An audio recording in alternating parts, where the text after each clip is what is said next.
भूमिपुत्र बचाव आंदोलनाचे दत्ताराम करबट लोकसभेच्या निवडणूक रिंगणात।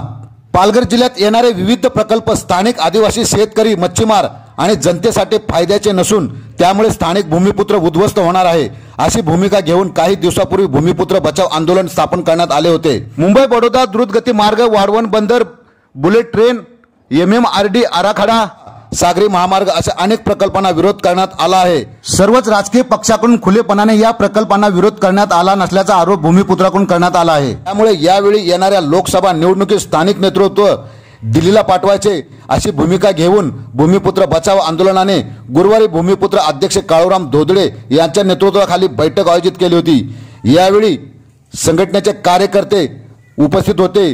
तसेच दत्ताराम करबट यांना लोकसभेची उमेदवारी दिल्याचे जाहीर केले आहे। पहा एक रिपोर्ट NB मॅक्स मराठीवर।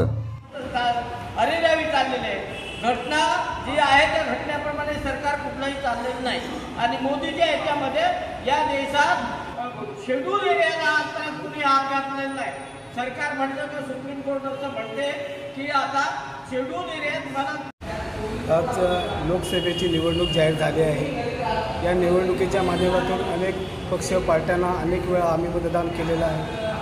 काही लोक मंत्री झाले, सगळे आमदार झाले, खासदार झाले, परंतु इथल्या भूमिपुत्रांच्या प्रश्नाकडे कोणीही लक्ष दिलेलं नाही आणि म्हणून या इथे येणारे जे मोठमोठे प्रोजेक्ट आहेत, वाढवण बंदरसारखा मोठा प्रोजेक्ट आहे, मच्छीमारांचा प्रश्न निर्माण करणारा आहे, तिथे सागरी महामार्ग आहे, इथून मोठा विस्थापन होणार आहे, इथून बुलेट ट्रेन जात आहे, त्याच्यानंतर सुपरफास्ट हायवे जातो आहे, दिल्ली मुंबई रेल्वे कॉरिडॉर जात आहे। ह्या सगळ्या गोष्टीतून बऱ्याचसा या पालघर जिल्ह्यातला आदिवासी समूह किंवा तिथल्या असलेला मच्छीमार समूह, इथल्या असलेला शेतकरी समूह हा पूर्णपणे विस्थापित होणार आहे। इथला भूमिपुत्र नष्ट होणार आहे आणि त्यांच्या जीवनाचा प्रश्न आहे, तिथल्या अस्तित्वाचा प्रश्न आहे आणि म्हणून या अस्तित्वाच्या प्रश्नासाठी आम्ही सातत्याने अनेक वर्ष संघर्ष करत आलेलो आहोत आणि या प्रोजेक्टच्या माध्यमातून होणारा जो काही विस्थापनाचा प्रश्न आहे हा थांबावा म्हणून अनेक वेळा या पुढाऱ्यांना, या मंत्र्यांना आम्ही निवेदनं दिलेली आहेत, परंतु एकाने सुद्धा आतापर्यंत कुठलाही आवाज उठवला नाही आणि म्हणून आम्हाला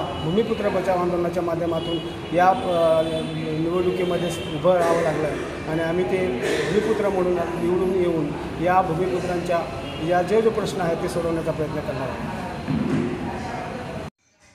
आपल्या चॅनलला लाईक करा, सबस्क्राइब करा आणि शेअर करा। पाहत राहा NB मॅक्स मराठी।